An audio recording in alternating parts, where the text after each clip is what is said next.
Bueno, buenas noches para todas y para todos. Vamos a dar inicio a nuestra charla de enfoque del paciente con lesión del ligamento cruzado anterior a cargo del doctor Antonio Rego. El doctor Rego es el residente tercer año del programa de nuestra universidad CES y también es pregrado de nuestra universidad.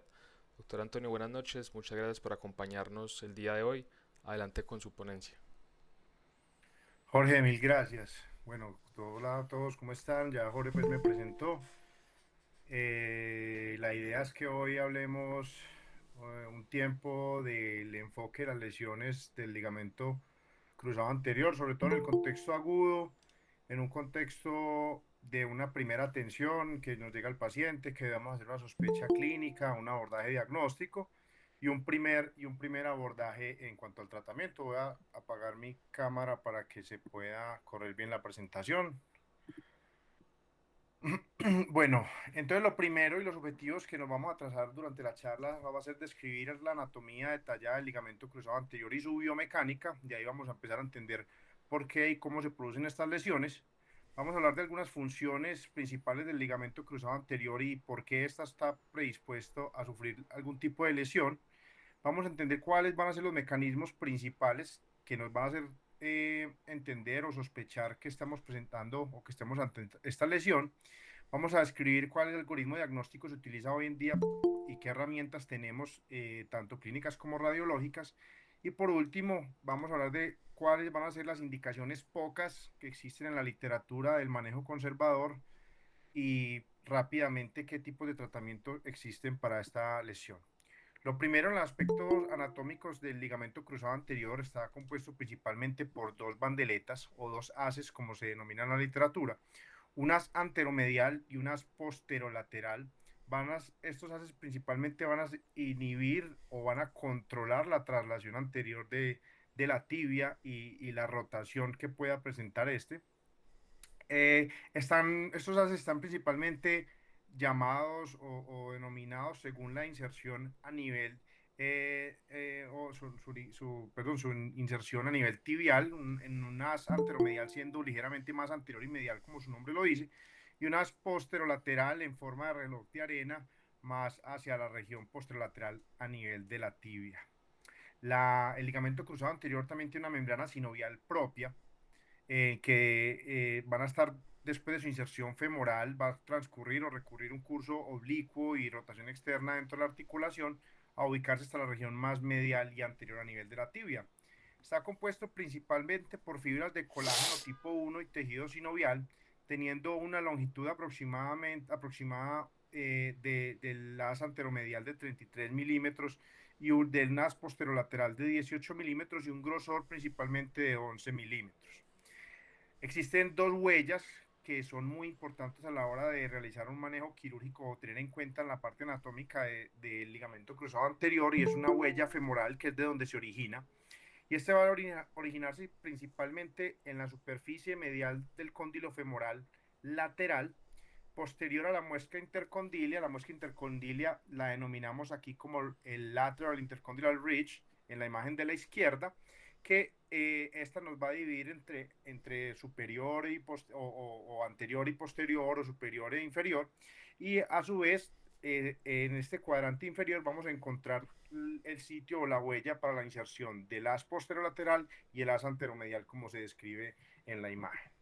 A nivel de la tibia también tenemos una huella que se describe distalmente, se va a insertar en la fosa intercondilar anterior, va a ser ligeramente anterolateral a la columna tibial medial o a la espina tibial medial, y no se va a adherir principalmente a esta. Hay algunos autores que hablan que tiene algunas bandeletas, algunas inserciones principalmente hacia el menisco o la raíz anterior del menisco lateral, y también van a existir unos fascículos de aspecto posterior que se van a fusionar principalmente a la región más posterior del menisco lateral, principalmente en su origen y en su huella.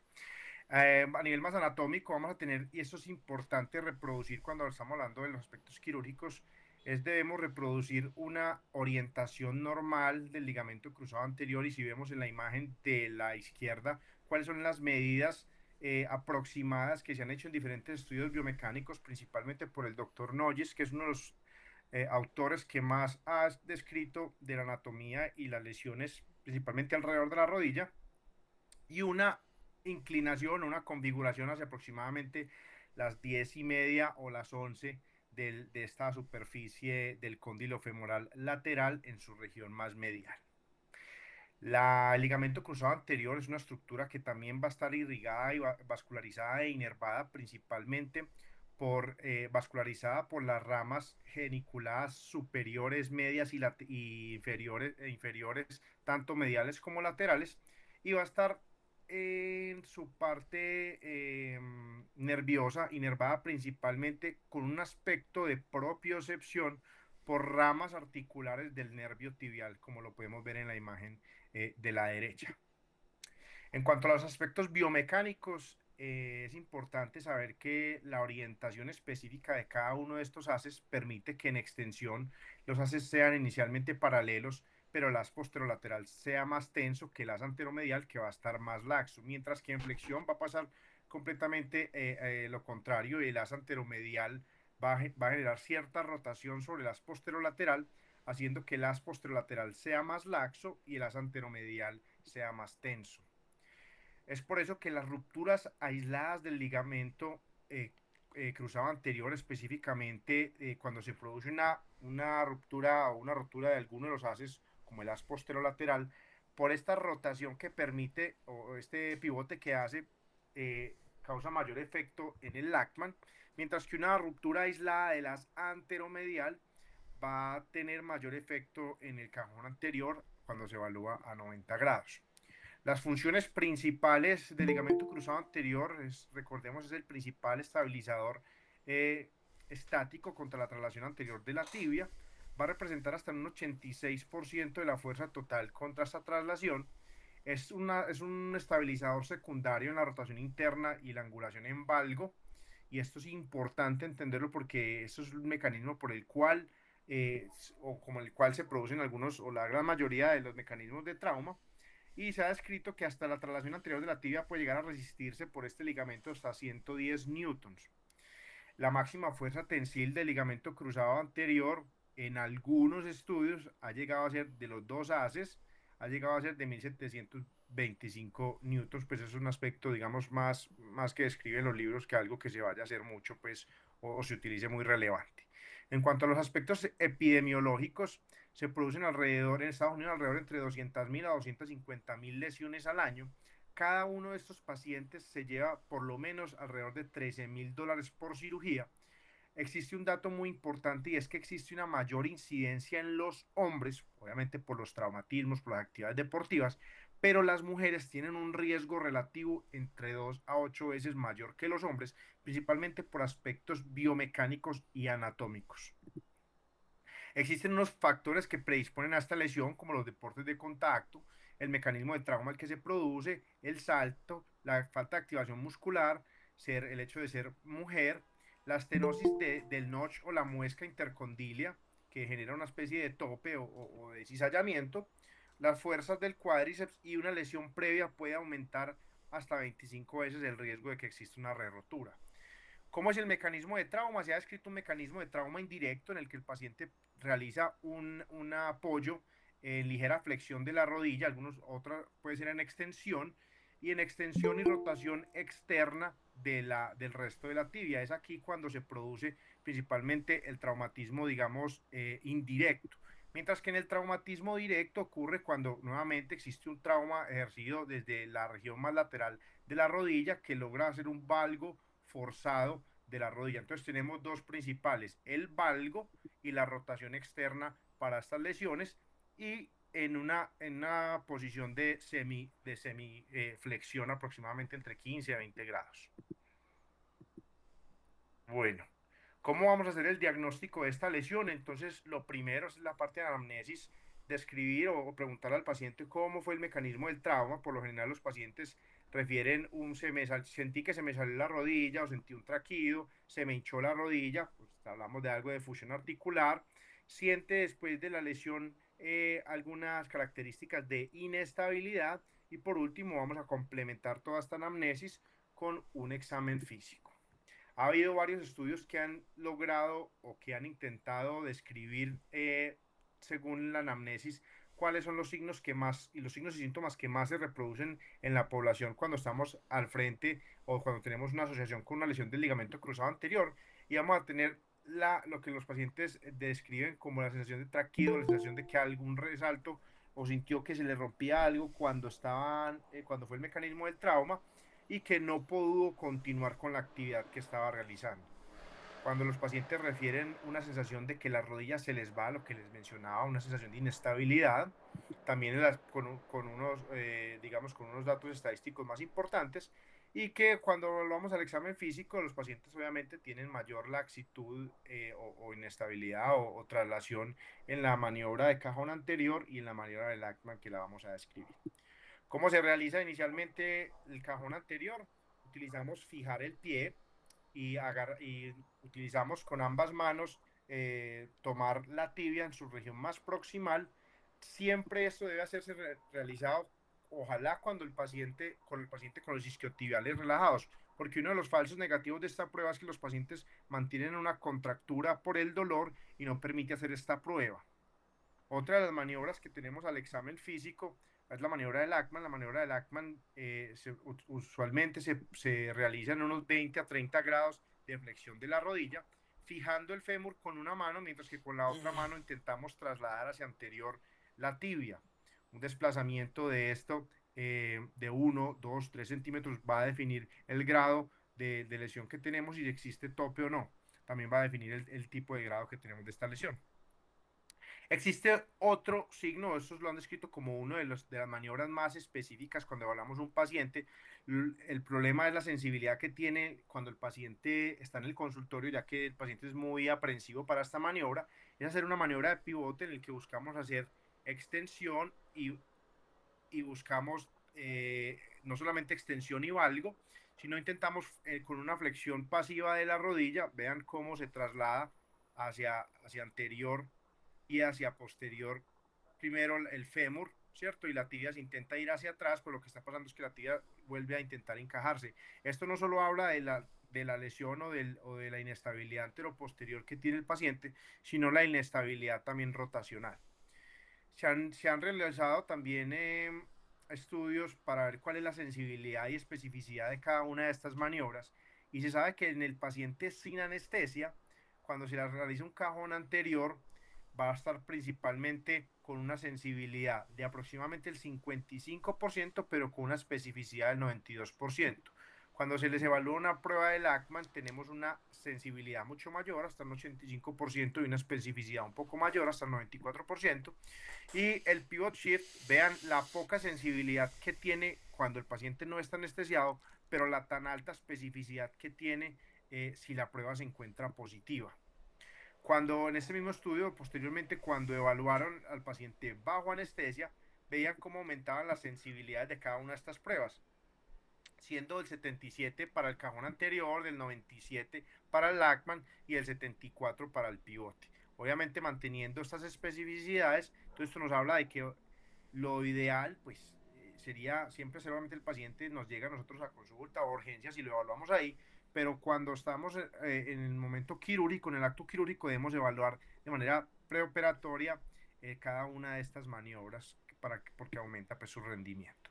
Recientemente, hacia el 2016, 2014, 2016, estos autores, Alessandro Lely y otros más, describieron, lo que se denomina el Lely sign o el lever sign, que es simplemente hacer una palanca de primera generación. Lo que busca es hacer una contrafuerte, lo que vemos como el triangulito debajo de los gastrocnemios, y ejercer con una mano fuerza en el fémur distal.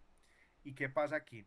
La prueba es patológica cuando el paciente no logra elevar el talón de la cama, como lo vemos en la imagen B. Es decir, se hace una palanca, un contrafuerte, un fulcro debajo de los gastrocnemios, se hace una fuerza hacia el piso a nivel del fémur distal, y el paciente, si tiene el ligamento cruzado bueno, el talón debería subir. Si tiene el ligamento cruzado malo, el talón no debe subir, pues porque no existe algo que nos controle esa traslación anterior de la tibia. Según estos autores, y esto ha sido, digamos, tema de reciente debate, según estos autores lo han definido que para los estudios que ellos hicieron de 400 pacientes y ubicaron a cada uno, a 100 pacientes en cada uno de los grupos, encontraron que comparando pues el diagnóstico, el gol estándar comparado con esta prueba, íbamos a tener aproximadamente una sensibilidad en algunos casos y especificidad hasta del 100%. De hecho, esto es muy variable, incluso como anécdota, de algunos compañeros estamos evaluando qué tan sensible, específico, qué tanto valor diagnóstico tiene esta prueba comparado pues obviamente con el gol estándar y es muy variable y depende mucho del operador, pero pues, si alguien alguna vez ve a un paciente de estos y la puede evaluar, me dirá a ver qué tanto, qué tanta repercusión o qué tanta sensibilidad les da. Aquí les voy a mostrar el video de cómo es esto. Entonces vean que tenemos la mano derecha haciendo un fulcro debajo de los gastrocnemios y la mano izquierda sobre el fémur distal. Vean cómo se levanta el talón izquierdo, pero cuando lo hacemos en el talón derecho, vean cómo el doctor hace una fuerza hacia el piso en el fémur distal y el talón no se levanta. Entonces nuevamente en la extremidad no afectada, que es la izquierda, el talón se levanta de la camilla mientras que en la extremidad afectada no existe ese tope de traslación, entonces no hay manera que genere una palanca, entonces por ende el talón no se levanta de la camilla. ¿Cómo es el abordaje imagenológico de estos pacientes? Lo primero, siempre en el contexto de urgencias, cuando tenemos un paciente con una lesión en la rodilla y signos inflamatorios locales, antecedentes de un trauma, pedir unas radiografías convencionales, una proyección de trauma de rodilla. ¿Cuál es la proyección normal? Unas radiografías anteroposterior y lateral. Existen unos signos indirectos en radiografías que nos puede empezar a hablar de que tenemos lesiones dentro de la rodilla o articulares, mejor dicho, y propiamente lesiones asociadas al ligamento cruzado. Principalmente la fractura de Segón, que es una fractura que se asocia a la lesión del ligamento anterolateral muy afectado. Algunos autores hablan de que esto parece una reimbricación o un aumento, un refuerzo capsular lateral que se inserta principalmente en la región anterolateral de la tibia, que está muy relacionada con las lesiones del ligamento cruzado anterior. Las fracturas de las espinas tibiales también asociadas a las lesiones de los ligamentos cruzados y siempre que encontremos esta almohadilla o este receso suprapatelar con efusión articular debemos estar sospechando obviamente pues no solo que estamos hablando de una lesión del cruzado anterior, pero que algo intraarticular debe estar pasando, ya sea una lesión meniscal, una lesión osteocondral o una lesión propiamente de los cruzados. El gol estándar para encontrar pues o diagnosticar esta lesión es la resonancia simple. La resonancia simple tiene una sensibilidad del 86% y una especificidad hasta el 98%. La secuencia más indicada para detectar esta lesión es el turboespineco en dos dimensiones, ya sea con o sin supresión de la grasa. Vemos aquí cómo se ven ambos ligamentos, el cruzado y el cruzado anterior y el cruzado posterior. El cruzado posterior es este primero que va a aparecer aquí. Es este que aparece aquí, el cruzado posterior, perdón, les devuelvo aquí, este es el cruzado posterior. Vemos cómo existe la trayectoria completa y intenso en esta secuencia. Mientras que cuando vamos a ver el cruzado anterior, vean que no se define de la misma manera que el cruzado posterior. Se ve como un ligamento deshilachado, no es continuo, infiltrado. Esto habla de una lesión del cruzado anterior. ¿Qué debería ser lo normal? Y con la rodilla en extensión completa, debido a la excursión del ligamento, cuando estamos tomando una resonancia, lo que debemos ver es un surco intercondilar lleno propiamente por el ligamento, como lo vamos a ver en la imagen de la izquierda. Debe aparecer una apariencia estriada normal con un patrón longitudinal del ligamento cruzado. Debemos ver la imagen o la apariencia normal oval dentro del notch que vemos en la imagen de la mitad o del centro. Este es la imagen compatible con la huella femoral y debemos ver incluso en el corte, en un corte coronal, podemos llegar a ver hasta cada uno de los dos haces en su excursión desde lateral hacia medial. Se debería, pues es lo que deberíamos ver. Existen unos signos de resonancia directos y unos indirectos que nos deben hacer sospechar esto, entre ellos la discontinuidad de las fibras del ligamento, una pendiente anormal del ligamento cruzado anterior, que no se visualicen las fibras, que haya evolución de las espinas tibiales o signos de la escotadura vacía, que era ese que veíamos dentro del nocho del surco intercondilio, cómo se veía esa imagen ovalada de la huella femoral. Y existen otros signos indirectos, como es el signo de edema de la médula ósea, un signo del surco profundo, la fractura de Segon, que era lo que mencionaba, la contusión en beso, que simplemente es una imagen en espejo, un edema óseo que se presenta a nivel subcondral, y el signo de cajón anterior o de la traslación anterior de la tibia, y hemartrosis. Entonces, en resonancia vemos cómo hay una discontinuidad de las fibras en la imagen de la izquierda, cómo existe una inclinación anómala del ligamento cruzado, en este caso se encuentra Ahí. acostado del todo, mientras que como veíamos por los aspectos anatómicos era un patrón más vertical y lateral como por las huellas, los sitios de inserción. El signo de la escotadura vacía, que si bien lo recuerdan, a diferencia de lo que les mostraba en la resonancia anterior, que donde está señalando la flecha se debería ver hipointenso por la huella femoral, en este caso se llama así signo de escotadura vacía porque no podemos ver el ligamento cruzado desde su origen. Habla de una lesión proximal con avulsión femoral. En resonancia también vemos lo que mencionaba como el signo del beso, la contusión ósea en espejo, es una microfractura subcondral con edema o hemorragia. En jóvenes principalmente en la parte central e incluso sin lesión del ligamento cruzado anterior, pudiéramos llegar a ver también estas imágenes. Por eso no es un hallazgo directo, sino que es un hallazgo indirecto. La traslación anterior de la tibia, aquí cuando tomamos una resonancia, el paciente que está acostado, hablamos de que si la tibia está trasladada por encima, o sea, la región más posterior del platido tibial, se traslada más de 5 milímetros comparado con la región más posterior de los cóndulos tiene una sensibilidad de un 86% y una especificidad hasta el 96%. Y mayor a 7 milímetros de esta traslación habla de que existe una ruptura diagnóstica completamente pues, completa del ligamento cruzado anterior. Hallazgos, según la evolución del tiempo, en menos de 6 semanas vamos a ver un cruzado anterior hiperintenso, hematoso, con derrame articular significativo. Vamos a encontrar edema medular y el contraste pues, de intensidad por toda la hemorragia que hay. Entre 6 semanas y 3 meses sigue persistiendo el ligamento cruzado anterior hiperintenso y edematoso. El derrame articular disminuye, hay una disminución del ángulo del ligamento cruzado posterior, o hay otro signo que se llama el ligamento cruzado posterior destemplado o sin tensión, propio de esa traslación anterior de rodilla, y ha disminuido también el edema medular. Hacia los 12 meses ya se encuentra una banda fragmentada propia de la cicatrización, ya hay disminución en el derrame articular y al igual que el edema va a estar más escaso. Y por encima de los 12 meses ya lo que presentamos es un ligamento cruzado anterior hipointenso con una banda fragmentada o ausente, reabsorbida completamente, el derrame ya pues, mucho más disminuido y un edema medular que se ha resuelto. Entonces tenemos nuestro abordaje clínico por la anamnesis, el examen físico y las imágenes. Ahora vamos a ver qué pacientes es los que se benefician principalmente del manejo conservador. Entonces, las indicaciones que propone la literatura es primero cuantificar el grado de lesión. Entonces, el grado de lesión, simplemente hablar grado 1, hay una elongación o un esguince del ligamento, grado 2 hay una lesión parcial o grado 3 existe una lesión completa.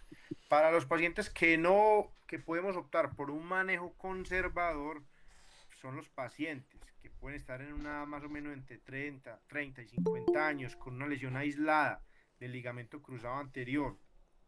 Es decir, no existen otras lesiones ni meniscales, ni de las raíces, ni osteocondrales, ni de otros ligamentos. Podemos optar por este manejo, al igual que los pacientes con lesiones que no tengan lesiones grado 3 de otros ligamentos y pacientes que tengan lesiones grado 3 del ligamento cruzado anterior en pacientes inactivos o en pacientes adultos mayores. Aquí definen, igual la edad cronológica pues ha cambiado mucho versus la edad fisiológica. Algunos autores hablan que hasta los 50, otros autores hablan que hasta los 60 años. Eso depende mucho de la calidad de ligamento y los tendones que tengamos. Mientras los pacientes que vamos a operar son pacientes con inestabilidad franca, pacientes jóvenes, pacientes con lesiones asociadas o pacientes que persisten inestabilidad a pesar de terapia. ¿Cómo iniciamos el manejo de estos pacientes? En el primer contacto en urgencias, en un paciente agudo que esté sintomático, utilizamos la mnemotecnia Price. La mnemotecnia Price nos habla de dar al paciente una protección del apoyo, llevar al paciente a reposo, medios físicos con hielo en los primeros días, compresión y elevar la extremidad. Después de esto, debemos ir, cuando hablamos de un manejo conservador, debemos ir por una rehabilitación, una educación al paciente, estilos de vida y las expectativas. Las expectativas son supremamente importantes en los pacientes deportistas y los pacientes deportistas hay apartados enteros que simplemente se dedican a eso, el deportista de alto rendimiento, manejar este tipo de lesiones. Y cuando hablamos del entrenamiento o la rehabilitación enfocada de estos pacientes, va a estar principalmente, eh, pues, especialmente dada para buscar ejercicios de pliometría o lograr pliometría completa, propiocepción y activación neuromuscular. Eso es un entrenamiento físico que consiste en combinar fuerza, velocidad, mejorar la potencia, la rapidez y la fuerza de varios grupos musculares y al final de todo ejercicios que combinen aceleración y desaceleración eh, para evitar cada una de estas lesiones e incluso hay test, hay maniobras y hay aparatos que miden diferentes, eh, diferentes medidas y datos al examen físico clínicos que sobre todo tienen más los colegas de fisioterapia cuando un paciente, digamos, está preparado para volver a la actividad como el HOP test y otras pruebas pues, que nos hablan de que el paciente ya está listo. En cuanto al manejo quirúrgico, si bien no es el objetivo de esta revisión, quiero mencionarles poco qué es lo que hay y cómo ha surgido la evolución de esto.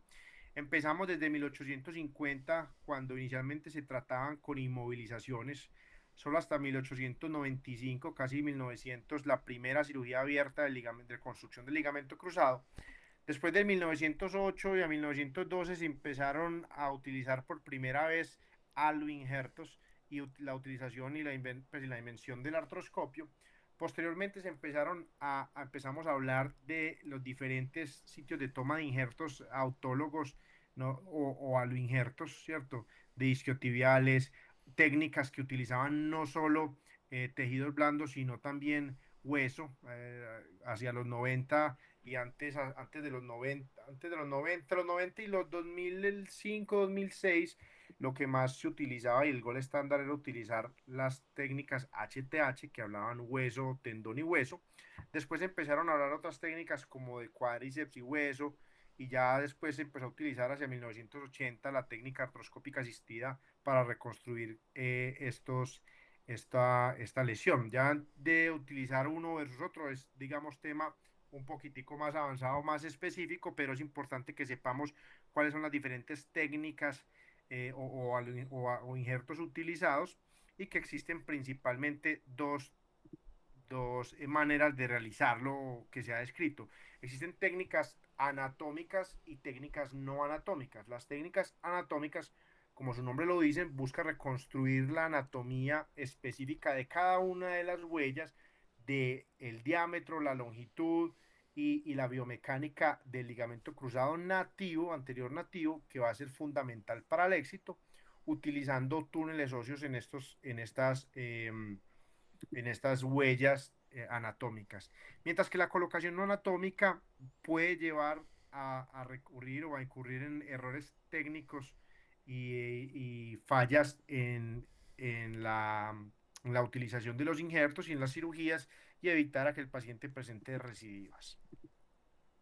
Ya entonces, para concluir, nos queda de la presentación que el ligamento cruzado anterior es el principal restrictor anterior de la tibia y secundario en la rotación interna, que la lesión está asociada al tipo de actividad, a las características biológicas y mecánicas de cada paciente, que el diagnóstico es esencialmente clínico, pero nos debemos apoyar de imágenes como la resonancia para caracterizar mejor la lesión y buscar lesiones asociadas, y que el manejo conservador se va a preservar principalmente para pacientes de edad avanzada, lesiones aisladas de bajo grado o pacientes que tengan actividad de poco riesgo. Bueno, muchas gracias.